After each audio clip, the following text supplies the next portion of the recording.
Measurement எப்படி construction எழுதலாம் அப்படின்றத பார்க்கலாம். நம்ம ஃபஸ்ட்டு என்ன மெஷர்மெண்ட் எடுத்தோம்? லென்த்து.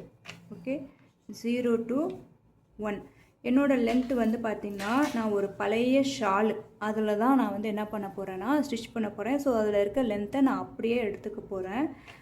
உங்களுக்கு நீங்கள் என்ன லென்த்து எடுத்தீங்களோ அந்த லென்த்தை இங்கே போட்டுக்கோங்க. ஓகேவா? லென்த்து ப்ளஸ் இதுக்கு ஈஸ் அலவன்ஸ் எவ்வளோ கொடுக்குறோம் அப்படின்னா, ஷோல்டருக்கு தைக்கிறதுக்கு நமக்கு ஈஸே கிடையாது. ஏன்னா இதில் ஷோல்டர் ஜாயினிங்கே கிடையாது. கீழே மடித்து தைக்கிறதுக்கு உங்களுக்கு எவ்வளோ தேவையோ அவ்வளோ போட்டு 1 இன்ச்சு கொடுத்து அந்த 1 இன்ச்சையும் நீங்கள் மடித்து தைக்கலாம். இல்லை 1.5 கொடுத்து கொஞ்சம் திக்காகவும் நீங்கள் மடித்து தைக்கலாம். ஓகேவா? Length plus 1. என்கிட்ட வந்து ஒரு ஷாலில் தைக்க போகிறனால அந்த ஷாலோட லென்த்தை நான் அப்படியே எடுத்துக்கிறேன். ஓகே, அடுத்து 1 to 2. இதில் என்ன நம்ம மார்க் பண்ணுவோம் அப்படின்னா ஷோல்டர். ஃபஸ்ட் நான் உங்களுக்கு ஒரு டயக்ராம் போட்டு காமிச்சிடுறேன். இதுதான் 0, இது 1, இது லென்த்து. ஓகேவா? 1 to 2ல் என்ன மார்க் பண்ணுவோம் அப்படின்னா ஷோல்டர், அதாவது ஷோல்டர் டிவைடட் பை 2 என்ன வருதோ அதை மார்க் பண்ணணும். எனக்கு வந்து பார்த்திங்கன்னா 14 divided by 2 7. அப்போது இங்கேருந்து இங்கே நான் 7 மார்க் பண்ணுவேன். இதுக்கு வந்து பார்த்திங்கன்னா நமக்கு ஷோல்டரில் தையலே கிடையாது. அதனால் இதில் ஸ்லோப்புன்ற ஒரு விஷயமும் நம்மளுக்கு வராது. அதனால் நேரடியாக 2 to 3, இந்த 2 to 3 என்ன மார்க் பண்ணணும் அப்படின்னாக்கா உங்களுடைய ஆர்ம் டெப்த் லைன் அதை தான் இங்கே நம்ம மார்க் பண்ணுவோம். ஓகே, இது 3. இது எப்படி மார்க் பண்ணலாம் அப்படின்னா, இங்கே ஷோல்டர் என்ன மார்க் பண்ணிங்களோ அதையே இங்கே நீங்கள் மார்க் பண்ணிக்கலாம். எந்த பிரச்சனையும் வராது. ஓகேவா? ஷோல்டர் மார்க் பண்ணிங்கள அதையே மார்க் பண்ணிக்கலாம். Same as shoulder. ஓகே, அடுத்து நம்ம மார்க் என்ன மெஷர்மெண்ட் எடுத்தோம்? அப்பர் செஸ்ட் மெஷர்மெண்ட் எடுத்தோம் இல்லையா? அது வந்து 4 to 4'. அது இங்கே வரும். 4 to எங்கே மார்க் பண்ண போகிறோமோ 4 போட்டு மேலே இந்த அப்பாஸ்டஃபி மாதிரி ஒரு கோடு போட்டோம் அப்படின்னா அதுக்கு பேர் டேஷ். ஓகேவா? 4 to 4'. நான் காட்டுறேன் பாருங்கள். 4 போட்டு இங்கே மேலே அப்பாஸ்டஃபி மாதிரி ஒரு கோடு போடுறோம் அப்படின்னா அது 4' அப்படின்னு சொல்லுவோம். இந்த 4 to 4'ல் நம்ம என்ன மார்க் பண்ணுவோம் அப்படின்னா உங்களுடைய upper chest plus is divided by 4. நீங்கள் என்ன சைஸாக இருந்தாலும் 4 ஈஸ் கொடுத்துக்கங்க, கரெக்டாக இருக்கும். எனக்கு வந்து பார்த்திங்கன்னா 35 + 4 டிவைடட் பை 4 என்ன வருது? 35 + 4 பண்ணிட்டேன், 39. ஓகேவா? ப்ளஸ் பண்ணிவிட்டு அப்புறம் தான் டிவைட் பண்ணணும். ஓகே, 39 இப்போ நான் 4ஆல் டிவைட் பண்ணுறேன் அப்படின்னா 9.75. அப்போது இங்கே நான் மார்க் பண்ண வேண்டியது 9.75. ஓகேவா? இப்போ மார்க் பண்ணதுக்கப்புறம் இந்த எல் ஷேப் எனக்கு கிடச்சிருச்சா? இப்போ இதில் தான் என்ன பண்ணுவேன், என்னோடய ஆர்ம் டெப்த் லைனை நான் வரைவேன். இப்போ நான் வரைகிறேன்னா வரைஞ்சிட்டு இதுக்கு வந்து ஷோல்டர் தையல்லாம் கிடையாது. அதனால நான் மேலேருந்தே செக் பண்ணி பார்ப்பேன். என்னோடய ஆர்ம் ஹோல் டிவைடட் பை 2 வருதா அப்படின்றத செக் பண்ணி பார்ப்பேன். நீங்கள் செக் பண்ணி பார்க்கும்போது ஒரு 1 இன்ச்சு இல்லை அதுக்கு மேலே அதிகமாக வருது அப்படின்னா நீங்கள் இதை கம்மி பண்ணணும் அப்படின்னு அவசியம் இல்லை. என்ன வருதோ அதை அப்படியே வச்சுக்கோங்க. ஏன்னா இது நம்மளுக்கு ரிலாக்ஸ் ஃபிட்டான ஒரு அவுட்ஃபிட்டு தான். ஓகே, கம்மியாக வந்துடக்கூடாதுங்கிறதுக்காக இங்கே நம்ம செக் பண்ணிக்கிறோம். மற்றபடி உங்களுக்கு எவ்வளோ இங்கே அதிகமாக வந்தாலும் எந்த பிரச்சனையும் கிடையாது. அதை அப்படியே நீங்கள் வச்சுக்கலாம். ஓகேவா? இப்போது அடுத்து நம்ம என்ன பண்ணோம்? நம்மளோட மிட் பஸ்ட் ரவுண்டு நம்ம எடுத்தோம். ஓகேவா? இந்த லைன்லேருந்து ஒரு 2.5 கீழே இன்னொரு லைன் போட்டுக்கோங்க. போட்டுக்கிட்டு இதை நம்ம என்ன வச்சுக்கலாம்? 5 to 5' வச்சுக்கலாம். 5 to 5' அப்படின்னு வச்சுக்கலாம். ஓகே, இப்போது உங்களோட mid bust round plus 1.5 divided by 4 எனக்கு வந்து பார்த்திங்கன்னா 36 + 1. இது வந்து ஸ்டாண்டர்ட். இங்கே நான் என்ன ஈஸ் கொடுத்துருக்குறேனோ இது ஸ்டாண்டர்ட். உங்கள் பாடி மெஷர்மெண்ட்டுக்கு இந்த ஈஸை அப்படியே போட்டு நீங்கள் பண்ணலாம், எந்த பிரச்சனையும் வராது. இப்போ 36 + 1.5 போட்டேன்னா இதை நான் ப்ளஸ் பண்ணிக்கிறேன். 36 plus 1.5 37.5. அட்டை நான் என்ன பண்ணுறேன், 37.5 4ஆல் டிவைட் பண்ணுறேன். டிவைடட் பை 4 என்ன வருது, 9.3. ஓகேவா? அந்த 9.3 இங்கே நான் மார்க் பண்ணிக்கிறேன். ஓகே, என்ன வருதோ அதை நான் மார்க் பண்ணிக்கிறேன். இப்போ என்னுடைய வேஸ்ட் லென்த்து, இங்கேருந்து என்னோடய வேஸ்ட் லென்த்து நான் என்ன எடுத்தேன், எனக்கு வந்து பார்த்திங்கன்னா 15 inch. உங்கள் பாடியில் என்ன வந்துச்சோ அந்த லென்த்தை மார்க் பண்ணிக்கோங்க. இங்கே நாங்கள் கவனிக்க வேண்டிய விஷயம் என்னென்னா, உங்கள் பாடியில் ஸ்ட்ரைட்டாக 15 எடுத்தீங்களா, ஸ்ட்ரைட்டாக 15. உங்கள் பாடியில் 14 எடுத்தீங்களா, ஸ்ட்ரைட்டாக 14. இது கூட எந்த சீம் அலவன்ஸும் மார்க் பண்ண தேவையில்லை. ஏன்னா இங்கே நம்ம ஷோல்டரை தைக்கவே போகிறதில்ல, சரியா? அதனால் ஷோல்டர் தைக்கிறதுக்கான சீம் அலவன்ஸை கொடுக்கணும் அப்படின்னு அவசியம் இல்லை. உங்கள் பாடியில் என்ன எடுத்தீங்களோ அதை அப்படியே இங்கே மார்க் பண்ணிக்கோங்க. கண்டிப்பாக இந்த லைன்ஸ் வந்து நீங்கள் மார்க் பண்ணணும், ஸ்கிப் பண்ணக்கூடாது. ஓகே, இப்போது இந்த வந்து பார்த்திங்கன்னா நம்ம இது 0வா, இங்கே 6ன்னு வச்சுக்கலாம். 0 to 6 waist plus is divided by 4. எனக்கு வந்து பார்த்திங்கன்னா நான் நிற்கிறேன் அப்படின்னா எனக்கு 27, கொஞ்சம் டைட்டாக பிடிச்சா 26 இருக்கும். ஆனால் நான் சாப்பிட்றேன் அப்படின்னா அது 28, 28.5 அந்த மாதிரி மாறும். நான் உட்கார்றேன் அப்படின்னா எனக்கு 30 அப்படின்னு காட்டும். அதனால் எனக்கு உட்கார்ந்ததுக்கப்புறம் அந்த ட்ரெஸ் எனக்கு கம்ஃபர்டபுளாக இருக்கணும். அதனால நான் 30 அப்படின்னு எடுத்துக்கிறேன். உங்களுக்கு எப்படி கன்வீனியன்ட்டோ அந்த நீங்கள் எடுத்துக்கோங்க. 1 ஃபிங்கர் வச்சு நிற்கும் போது 1 ஃபிங்கர் லூஸில் எடுத்தீங்களா, அதுவே ஓகே அப்படின்னா அதுவே ஓகே தான். ஏன்னா அந்த அளவுலேருந்து நம்ம 2 inch எக்ஸ்ட்ரா கொடுக்க போகிறோம். நான் வந்து ரொம்ப டைட்டாக போட மாட்டேன் அப்படின்றதுனால நான் உட்கார்ந்ததுக்கப்புறம் இருக்கிற வேஸ்ட் ரவுண்டை எடுத்துக்கிறேன். ஸோ இந்த என்ன மாதிரி கேரக்டரும் இருப்பாங்க. அந்த மாதிரி இருக்கிறவங்க உட்கார்ந்ததுக்கப்புறம் வேஸ்ட் ரவுண்டை எடுத்துக்கோங்க. பட் நிற்கும் போது உங்களுக்கு ரொம்ப லூஸாக இருக்கும். ஓகேவா? அதையும் மைண்டில் வச்சுக்கோங்க. ஓகே, இதில் வந்து நம்ம ஒரு ரோப் கொடுத்து வேஸ்ட்டில் கட்டுவோம். அதனால் நான் தாராளமாகவே ஈஸ் கொடுத்துக்கிறேன். எனக்கு வந்து பார்த்திங்கன்னா நான் 30ன்னு எடுத்துக்கிறேன்.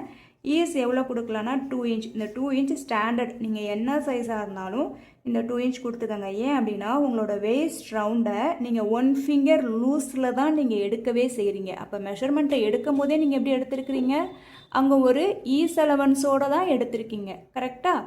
அப்போது நீங்கள் 2 inch கொடுத்தாலே போதுமானதாக இருக்கும். ஓகே, உங்களுக்கு எவ்வளோ பெரிய வயிறு இருந்தாலும் சரி, ஏன்னா நீங்கள் மெஷர்மெண்ட்டை எடுக்கும் போதே கொஞ்சம் லூஸாக தான் எடுத்திருக்கீங்க. அப்போ அந்த 2 வந்து உங்களுக்கு ஓகேவாக தான் இருக்கும். இல்லை எனக்கு கம்ஃபர்டபுள் தான் முக்கியம் அப்படின்னு நினச்சிங்கன்னா நீங்கள் 3 inch. யார் அப்படின்னா வயிறு கொஞ்சம் பெருசாக இருக்குது, இல்லை ப்ரெக்னெண்ட்டாக இருக்கிறீங்க, அவங்களாம் 3 inch ஈஸ் கொடுத்துக்கோங்க. ஓகே, இப்போது எனக்கு 30 + 2 32. நான் பாருங்கள் இதை ப்ளஸ் பண்ணிவிட்டு அப்புறம் தான் நான் டிவைட் பண்ணுறேன். Okay, 32 divided by 4. 32 divided by 4 என்ன வருது, 8. இந்த 8 நான் இங்கே மார்க் பண்ணிக்கிறேன். ஓகே, இப்போ நான் என்ன பண்ணுவேன் அப்படின்னா என்னோட செஸ்ட் லைனையும் வேஸ்ட் லைனையும் நான் ஸ்கேல் வச்சு கனெக்ட் பண்ணுறேன். கனெக்ட் பண்ணும்போது நான் இங்கே ஒரு மார்க் பண்ணேன் இல்லையா, 5 to 5' மிட் பஸ்ட் ரவுண்ட் இங்கே நான் மார்க் பண்ணேன் இல்லையா, இந்த கோட்டுக்கு உள்ளே தான் என்னோட அளவுக்கு இது வரும். அதனால் இந்த கோடை நான் இப்படியே போட்டுக்கிறேன். ஒருவேளை இந்த கோட்டுக்கு ரொம்ப உள்ளே இருக்குது அப்படின்னா கூட நீங்கள் அதை கன்சிடர் பண்ணணும்னு அவசியம் இல்லை. இதை ஸ்ட்ரைட்டாகவே எடுத்துக்கலாம். இங்கே இந்த செஸ்ட்லேருந்து வேஸ்ட்டை அப்படியே கனெக்ட் பண்ணிக்கலாம், எந்த பிரச்சனையும் இல்லை. இந்த கோட்டுக்கு உள்ளே தான் நீங்கள் மார்க் பண்ணது இருக்குங்கிற பட்சத்தில் இதை அப்படியே கனெக்ட் பண்ணிக்கோங்க. ஒருவேளை இந்த கோட்டுக்கு வெளியில் இருக்குது, உங்களோட மிட் பஸ்ட் ரவுண்டு 9.3 எனக்கு இல்லையா, இந்த கோட்டுக்கு வெளியில் இருக்குது அப்படின்னா அப்போ நீங்கள் என்ன பண்ணணும் தெரியுமா, இந்த செஸ்ட் லைன்லேருந்து இந்த மிட் பஸ்ட் லைன் இருக்கு இல்லையா, அதை கனெக்ட் பண்ணி அதுக்கு அப்புறமா தான் நீங்கள் வேஸ்ட்டுக்கு வரணும்.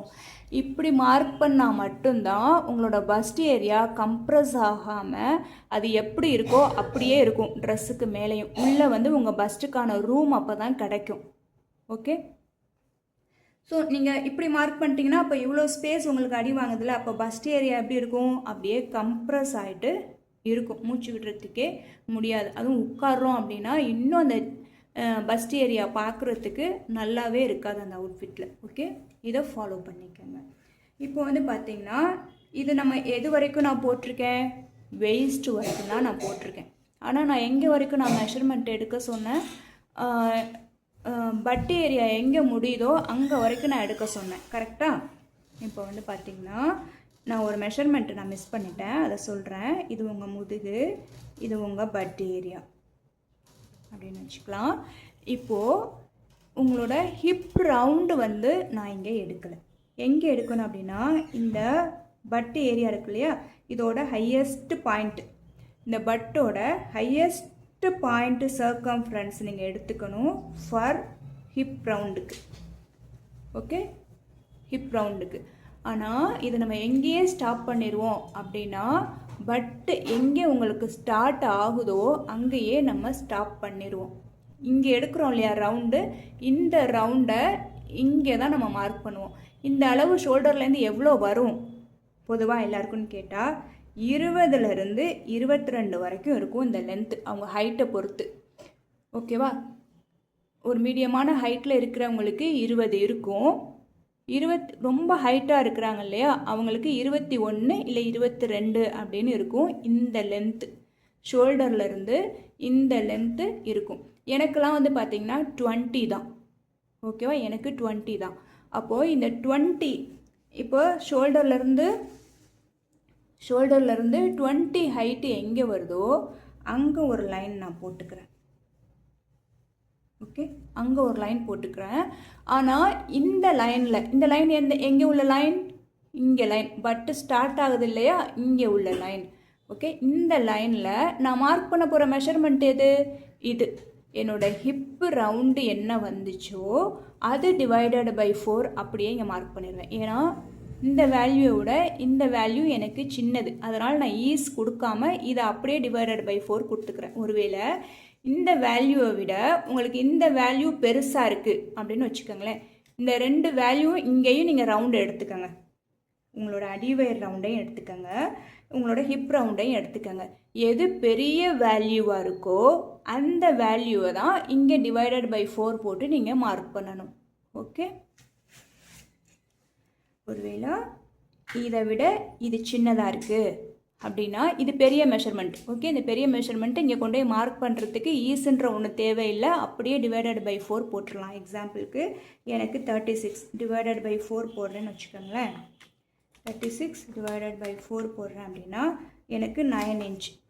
ஓகே, இப்போ இந்த 9 இன்ச்சை இங்கே போய் மார்க் பண்ணுறேன் அப்படின்னா இந்த ஏரியா எனக்கு 33 தான், இங்கே எனக்கு 33 தான்.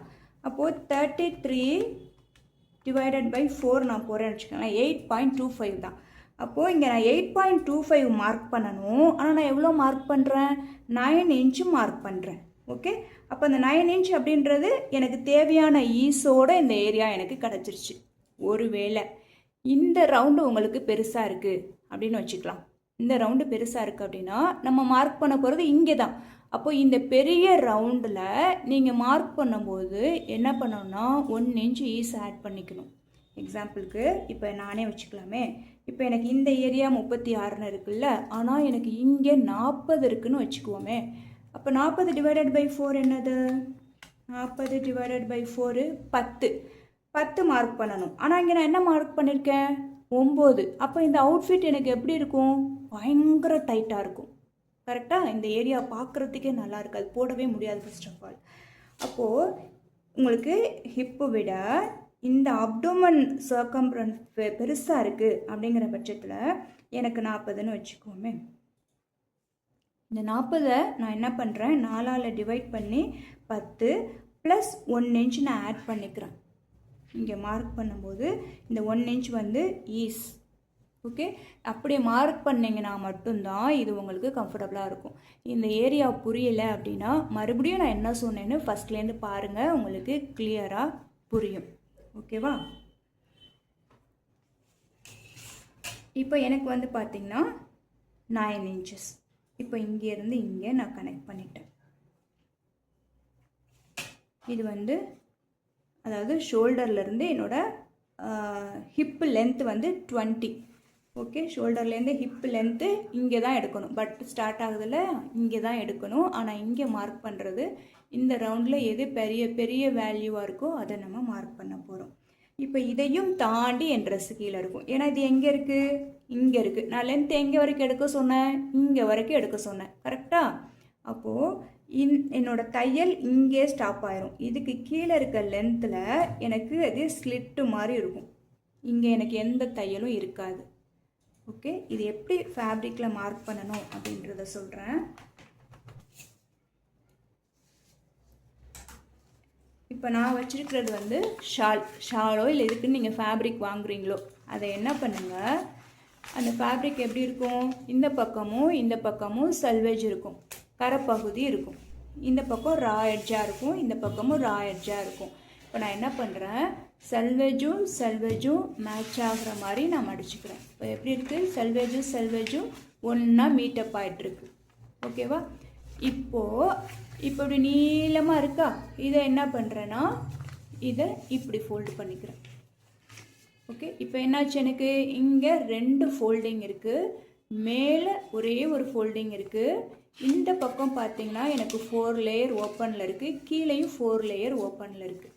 இதுதான் நம்ம ஷோல்டர் பார்ட், அதாவது கம்ப்ளீட் ஃபோல்டிங்கில் இருக்கு இல்லையா, இது வந்து நம்மளுக்கு ஷோல்டர் பார்ட்டு. இப்படி தான் நம்ம வச்சு மார்க் பண்ண போகிறோம். இந்த 2 ஓப்பன், அதாவது ஃபோல்டிங்கில் 2 இருக்குது இல்லையா, இங்கே தான் நம்ம லென்த்தை மார்க் பண்ண போகிறோம். நான் எப்படி மார்க் பண்ணணும் சொல்கிறேன். ஸோ இது என்ன எனக்கு லென்த்து தேவையோ அந்த லென்த்துக்கு இதை நான் எடுத்துக்கிட்டேன். ஓகே, இப்போ நான் 1 to 2 மார்க் பண்ணணும். ஏன்னா லென்த்து நான் எடுத்துட்டேன், 0 to 1 நான் எடுத்துட்டேன். 1 to 2 இங்கே என்ன இருக்குது? 7 inch இருக்குது. அப்போது இந்த ஃபோல்டரில் எட்ஜிலேருந்து 7 inch எங்கே வருதோ அங்கே நான் மார்க் பண்ணிக்கிறேன். கஃப்தானை பொறுத்த வரைக்கும் நல்ல பக்கத்தில் தான் நீங்கள் மார்க் பண்ணணும். மற்ற எல்லாமே நீங்கள் ராங் சைடு மார்க் பண்ணிக்கலாம், எந்த கார்மெண்ட்டாக இருந்தாலும். ஆனால் கஃப்தானுக்கு நீங்கள் ஃபேப்ரிக்கோட ரைட் சைடில் தான் மார்க் பண்ணணும், அதை மறந்துடாதீங்க. இது வந்து ஃபேப்ரிக்கோட குட் சைடு. ஓகே, இப்போது நான் ஷோல்டர் மார்க் பண்ணிட்டேன். இங்கேருந்து 2 to 3 மார்க் பண்ணுறேன். ஓகே, அடுத்து 4 to 4' லைனையும் நான் மார்க் பண்ணிக்கிட்டேன். 2 to 3ல என்னது? Same as shoulder. இங்கே என்ன மார்க் பண்ணணும் அதே மார்க் பண்ணிட்டேன். இங்கே என்ன டிஸ்டன்ஸ் இருக்கோ அதே டிஸ்டன்ஸ் இங்கேயும் இருக்கான்னு செக் பண்ணிக்கணும். ஓகே, அதை விட கூட குறைச்சிருக்கக்கூடாது, எக்ஸாக்டாக இந்த டிஸ்டன்ஸ் இங்கேயும் இருக்கணும். மார்க் பண்ணியாச்சா? இப்போ 4' நான் என்ன மார்க் பண்ணணும்? 9.75. ஓகே, 9.75 நான் மார்க் பண்ணிட்டேன். இப்போது எனக்கு தேவையான ஷேப்பை நான் வரைஞ்சிக்கிறேன். நான் செக் பண்ணிக்கிறேன். செக் பண்ணும்போது மேலேருந்தே தான் செக் பண்ணணும். ஏன்னா இங்கே ஷோல்டர் தையல்லாம் கிடையாது, ஷோல்டருக்கு தையல் கிடையாது, மேலே இருந்தே தான் செக் பண்ண போகிறேன். செக் பண்ணுறேன் அப்படின்னா என்னோடய ஆர்ம் ரவுண்ட் டிவைடட் பை 2 விட அதிகமாக இருந்தால் பிரச்சனை இல்லை. ஆர்ம் ரவுண்ட் டிவைடட் வந்து எனக்கு 8. ஓகேவா? அந்த 8க்கும் கம்மியாக இருக்குது அப்படின்னு வச்சுக்கோங்க. கம்மியாக இருக்கிறதுக்கு வாய்ப்பே இல்லை, அதிகமாக தான் இருக்கும். ஆனாலும் ஒரு வெரிஃபிகேஷனுக்காக இதை நம்ம செக் பண்ணிக்கிறோம். ஓகேவா?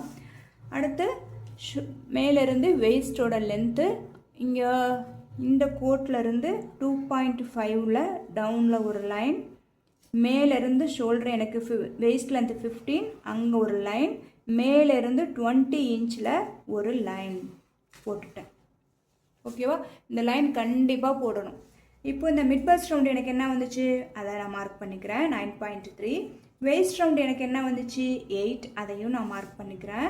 எனக்கு என்னோட ஹிப் எவ்வளோ வந்துச்சு 9, அதையும் நான் மார்க் பண்ணிட்டேன். இப்போ என்ன பண்ணுறேன்னா செஸ்ட் லைனையும் வெயிஸ்ட் லைனையும் நான் கனெக்ட் பண்ணுறேன். ஓகே, கனெக்ட் பண்ணும்போது என்னோட பஸ்ட் லைனில் வந்து மார்க் பண்ணது இந்த மார்க்கிங்லேயே வந்துருச்சு. ஓகேவா? ஒருவேளை எனக்கு உள்ளே வந்தாலும் இதுவே இந்த கிராஸ் லைனையே நான் எடுத்துக்கலாம், எந்த பிரச்சனையும் இல்லை. இப்படி உள்ளே போய் இப்படி வரணும்னு அவசியம் இல்லை, இந்த கிராஸ் லைனையே எடுத்துக்கலாம். ஒருவேளை இதை தாண்டிருச்சு, இந்த கிராஸ் லைனை தாண்டிருச்சு, இந்த புள்ளி தாண்டி இருக்குது அப்படின்னா நீங்கள் என்ன மார்க் பண்ணணும்? இங்கேருந்து பஸ்ட் லைனுக்கு வந்து அப்புறம் தான் செஸ்ட் லைனுக்கு வரணும். ஓகேவா? ஒருவேளை எனக்கு இவ்வளோ தூரம் உள்ளே இருக்குது அப்படின்னா இங்கே வரணுமான்னு கேட்டால் தேவையில்லை. ஆனால் இதை விட ஒரு 1/2 இன்ச் வெளியில் இருந்தாலும் அதை டச் பண்ணி தான் நீங்கள் வரணும். இதை விட 1 இன்ச்சோ 1/2 இன்ச்சோ 1/4 இன்ச்சோ உள்ளே இருக்குது அப்படின்னா இந்த செஸ்ட்லேருந்து வெயிஸ்ட் அப்படியே இருக்கட்டும், கனெக்ட் ஆகி அப்படியே இருக்கட்டும். ஓகே. ஆனால் வெளியில் இருக்குன்னா மட்டும்தான் அதை டச் பண்ணி வரணும். உள்ளே இருந்தால் அதை டச் பண்ணணும்னு அவசியம் இல்லை. இப்போது இங்கேருந்து என்னோட ஹிப்பு, ஓகே, ஹிப்பு நான் மார்க் பண்ணிட்டேன். இப்போது இங்கே என்ன மார்க் பண்ணணும் அதை என்ன பண்ணுங்கள், ஒரு ட்ரேசிங் வீல் வச்சு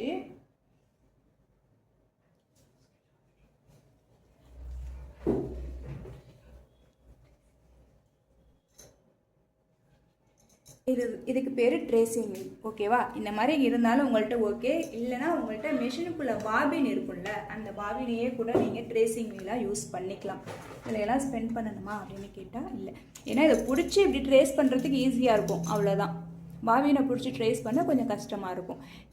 இந்த ஒரு கார்னர் இருக்கு இல்லையா, இந்த ஒரு கார்னரை என்ன பண்ணுங்கள், எடுத்து நல்லா அந்த கோட்லேயே அழுத்தி கொடுங்க. அழுத்தி கொடுத்தீங்க அப்படின்னா அது என்ன பண்ணுன்னா உங்களுக்கு ட்ரேஸ் ஆகும், இன்னொரு பக்கத்துக்கு அது ட்ரேஸ் ஆகும்.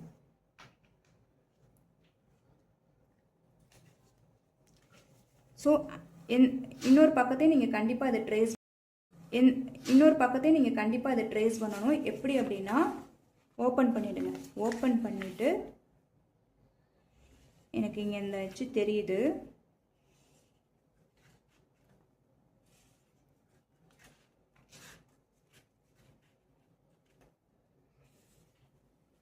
ஓகேவா? இப்போது இந்த ஃபோல்டட் எஜ்ஜிலேருந்து இங்கே என்னெல்லாம் மார்க் பண்ணீங்களோ அதை அப்படியே திருப்பி வச்சு இந்த ஃபோல்டட் எஜ்ஜிலேருந்து இந்த பக்கமும் மார்க் பண்ணணும். இந்த பக்கமும் மார்க் பண்ணணும். மார்க் பண்ணி அந்த பக்கம் என்னெல்லாம் பண்ணீங்களோ அதை இந்த சைடும் பண்ணணும். புரிஞ்சுட்டா? 2 பக்கமும் பண்ணணும். இப்போ நெக்கு நம்ம வரைஞ்சிக்கலாம். நெக்கோட இந்த நெக் வித் இருக்கு இல்லையா, இது வந்து ஸ்டாண்டர்ட். நீங்கள் என்ன சைஸாக இருந்தாலும் 2.75 வச்சுக்கோங்க. 2.75 வச்சுக்கோங்க. ரொம்ப ஒல்லியாக இருக்கீங்கன்னா 2.5 வச்சுக்கோங்க. கொஞ்சம் மீடியம் சைஸில் இருக்கீங்கன்னா 2.75 வச்சுக்கோங்க. நெக்கோட ரவுண்டு நல்ல பெருசாக இருக்குது கழுத்து அப்படின்னா 3 வச்சுக்கோங்க. ஷோல்டர் வந்து 15 16 அப்படின்லாம் இருக்குது அப்படின்னா 3 இன்ச்சு வச்சுக்கோங்க. அதாவது எதனா இங்கேருந்து இங்கே இந்த நெக் வித்து, ஓகேவா?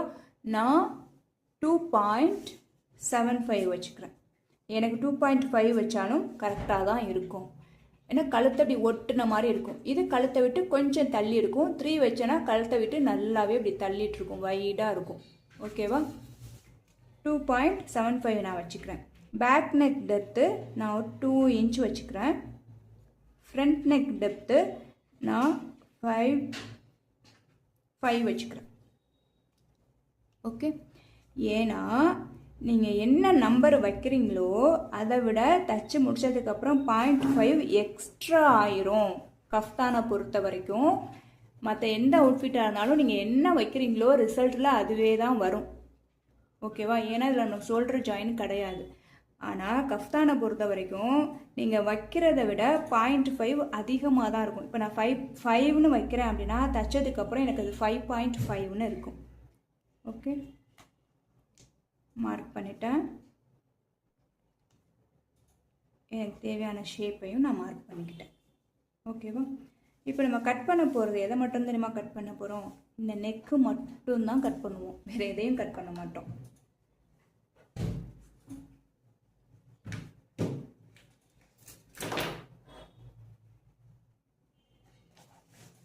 ஃபஸ்ட்டு என்னோடய பேக் நெக்கை நான் கட் பண்ணிக்கிறேன்.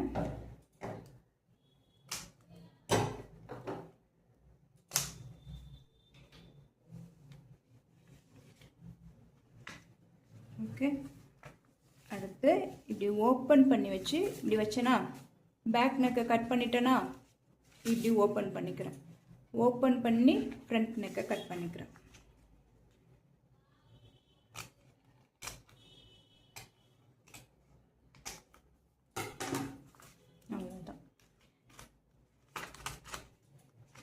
இப்போ இது பேக் சைடு, இது ஃப்ரண்ட் சைடு. இப்படி ஓப்பன் பண்ணுறேன். இவ்வளோதான் நம்மளோட கஃப்தான் ரெடி. ஏன் இதை மார்க் பண்ணோம் அப்படின்னா, நம்ம தைக்க போகிறது எங்கே தைக்க போகிறோம், நல்ல பக்கத்து மேலே தான் தைப்போம். இது ஃபேப்ரிக்கோட குட் சைடு, ஃபேப்ரிக்கோட குட் சைடு, ஓகேவா? ஃபேப்ரிக்கோட குட் சைடில் தான் நம்மளோட ஸ்டிச்சஸ் இருக்கும். அதனால தான் இங்கே என்ன மார்க் பண்ணமோ அதை இங்கேயும் நம்ம மார்க் பண்ணிக்கிட்டோம். எப்படி தைக்கணும் தெரியுமா? நீங்கள் தைக்கும்போது நம்ம என்னதான் இருந்தாலும் இந்த வெயிஸ்ட் லைனில் வந்து நம்ம ஒரு பெல்ட் ஒன்று கொடுக்க போகிறோம், ஒரு ரோப் கொடுக்க போகிறோம் இந்த வெயிஸ்ட் லைனில். அதனால இந்த வெயிஸ்ட்டுக்கு இந்த ஷேப் இல்லாமல் இங்கேருந்து இங்கே நேரடியாக தையல் போட்டுடலாம். நீங்கள் இந்த இருக்கு இல்லையா, இங்கே செஸ்டில் இருந்து உங்களோட ஹிப் லைனுக்கு ஸ்ட்ரைட்டாகவும் நீங்கள் போட்டுக்கலாம். தைக்கும்போது தையல் ஸ்ட்ரைட்டாகவும் போட்டுக்கலாம். இல்லை நீங்கள் மார்க் பண்ணியிருக்கீங்க இல்லையா, இந்த மார்க் பண்ணதுக்கு மேலே தையல் போடலாம். ஆனால் எங்கேருந்து இந்த தையல் ஆரம்பிக்கணும் தெரியுமா? உங்களோட இந்த 4 to 4' லைன் இருக்கு இல்லையா, இந்த லைன்லேருந்து 1 inch டவுன், இங்கேருந்து தான் உங்கள் தையல் ஸ்டார்ட் ஆகணும். ஓகே, இங்கேருந்து தான் உங்கள் தையல் ஸ்டார்ட் ஆகணும். இந்த வேஸ்ட்டை மார்க் பண்ணியிருக்கீங்க இல்லையா, இங்கேருந்து ஒரு 0.5 வெளியில் தள்ளி, 0.5 வெளியே தள்ளி மார்க் பண்ணி, இந்த ஒன்று இப்போ மார்க் பண்ணோம் இல்லையா, இங்கேருந்து இங்கே ஸ்ட்ரைட்டாக ஒரு லைன் போட்டு இப்படி ஸ்ட்ரைட்டாகவும் தைச்சிக்கலாம். ஏன்னா இங்கே நம்ம ஒரு ரோப் கொடுக்க போகிறோம். அதை இழுத்து கட்டும்போது இந்த வேஸ்ட்டுக்கான ஷேப் நம்மளுக்கு கிடச்சிடும். இந்த ட்ரெஸ்ஸை போட்டு கலட்டுறதுக்கும் ஈஸியாக இருக்கும். இல்லைன்னா இந்த வேஸ்ட்டு ஏரியா வந்து உங்கள் பஸ்ட் ஏரியாவோட ரொம்ப குட்டியாக இருக்குது அப்படின்னா இந்த பஸ்ட் ஏரியாவில் இறங்கி வர்றது கஷ்டமாயிடும். வீட்டு யூஸ் தான் போட போகிறீங்க, ஒரு நைட்டி மாதிரி இதை ட்ரை பண்ண போகிறீங்க அப்படின்னா இந்த 1 inch கீழே மார்க் பண்ண சொன்னேன்ல, இந்த செஸ்ட் லைன்லேருந்து இந்த 1 inchலேருந்து இந்த ஹிப் லைனுக்கு நேரடியான ஒரு தையலை போட்டுடலாம், ஸ்ட்ரைட்டு ஸ்டிச்சு போட்டுடலாம். ஓகேவா? அப்படியும் தைக்கலாம். இந்த மாதிரி ஷேப் கொடுத்தும் தைக்கலாம். நல்ல பக்கத்துக்கு மேலே இங்கே ஆரம்பித்து இங்கே முடிக்கணும். இவ்வளோதான் கஃப்தானே முடிஞ்சிருச்சு. இவ்வளோதான் கஃப்தானோட ஸ்டிச்சிங். நெக்குக்கு வந்து பயஸ் ஸ்ட்ரிப்பு வச்சு நெக்கை ஃபினிஷ் பண்ணணும். பயஸ் ஸ்ட்ரிப் வச்சு நெக் ஃபினிஷ் பண்ணணும். இங்கேருந்து இங்கே தைக்கணும். அவ்வளோதான் கஃப்தான். இந்த நீங்கள் ஒரு ஷாலில் ட்ரை பண்ணுறீங்க அப்படின்னா இந்த கார்னர்லாம் நீங்கள் அப்படியே கூட விட்டுடலாம். இல்லை ஒரு ஃபேப்ரிக் அப்படின்னா என்ன பண்ணணும்னா, இந்த சுற்றி இந்த பாக்ஸியாக இருக்கு இல்லையா, இந்த எல்லா கார்னரையும் டபுள் ஃபோல்டு பண்ணி ஒரு தையல் போட்டுருங்க. இங்கேருந்து ஃபோல்டு பண்ணி தைச்சிருங்க. அப்புறம் இந்த பக்கம் டபுள் ஃபோல்டு பண்ணி தைச்சிருங்க. தைச்சிக்கிட்டே வாங்க. அப்புறம் இந்த பக்கம் டபுள் ஃபோல்டு பண்ணி தைங்க, இந்த பக்கம் டபுள் ஃபோல்டு பண்ணி தைங்க. ஸோ எல்லா கார்னரும் தைச்சிட்டோமா? தைச்சிட்டோம். அண்ட் இங்கேருந்து இங்கே தைச்சிட்டோம். இங்கே என்ன பண்ணுவோம் அப்படின்னா இந்த சென்டரை மார்க் பண்ணிக்கணும். இது ரொம்ப முக்கியம். அதனால தான் இந்த க்ரீஸ் லைன், இந்த மார்க்கிங்லாம் ரொம்ப முக்கியம். இங்கே 2x2ல் ஒரு குட்டியாக இந்த மாதிரி ஒரு ஃபேப்ரிக் கட் பண்ணிக்கோங்க. கட் பண்ணி இந்த இடத்துல ப்ளேஸ் பண்ணுவோம். நல்ல பக்கத்தில் தான் ப்ளேஸ் பண்ணி குட்டியாக ஒரு ஓப்பனுக்கு கொடுக்குற மாதிரி சின்னதாக பாருங்கள், இதில் போட்டு காட்டுறேன். இதுதான் அந்த ஃபேப்ரிக்னு வச்சுக்கலாம். உள்ள குட்டியாக இந்த மாதிரி ஒரு பாக்ஸாக ஒரு தையல் போட்டுருங்க. தையல் போட்டுட்டு இதை கட் பண்ணிடுங்க. கட் பண்ணிட்டு இப்போ இங்கே இந்த ஃபேப்ரிக் இருக்கு இல்லையா, மேலே வச்ச ஃபேப்ரிக், இந்த ஃபேப்ரிக்கை அப்படியே உள் பக்கமாக திருப்பி விட்டுருங்க. அப்போ இங்கே ஒரு கேப் கிடச்சிருச்சா, இந்த கேப்புக்கு பின்னாடி இங்கே நம்ம என்ன பண்ணுவோம் அப்படின்னா இந்த வெயிஸ்ட் லைன் இருக்கு இல்லையா, இந்த வெயிஸ்ட் லைனை கண்டிப்பாக மார்க் பண்ணிக்கணும். இங்கேருந்து இதை இப்படி ட்ரேஸ் பண்ணி இந்த பக்கமும் என்ன பண்ணணும், கரெக்டாக அந்த வெயிஸ்ட் லைன் எங்கே வருதோ அதை மார்க் பண்ணிக்கணும். மார்க் பண்ணிவிட்டு இங்கே ஒரு ஸ்ட்ரிப்பு இங்கே கொடுப்போம். அந்த ஸ்ட்ரிப்போட இந்த பக்கமும் இந்த பக்கமும் ஓப்பன் இருக்கும். அதே மாதிரி இங்கே ஒரு ஸ்ட்ரிப் கொடுப்போம், இங்கே ஓப்பன் இருக்கும். இப்போ என்ன செய்வோம் அப்படின்னா ஒரு லென்த்தி ஒரு ரோப் எடுத்து இந்த கேப் வழியாக உள்ளே போய் இந்த கேப் வழியாக வந்து இங்கே ஒரு ஹோல் இருக்கு இல்லையா, இது வழியாக அதை வெளில எடுத்துருவோம். வெளியே எடுத்துட்டோம் அப்படின்னா அதை நம்ம இறுக்கி கட்டும் போது இந்த இடத்துல நமக்கு வேஸ்ட்டுக்கான ஷேப்பு கிடச்சிரும். அதை எப்படி பண்ணலான்னு இப்போ நம்ம பார்க்கலாமா?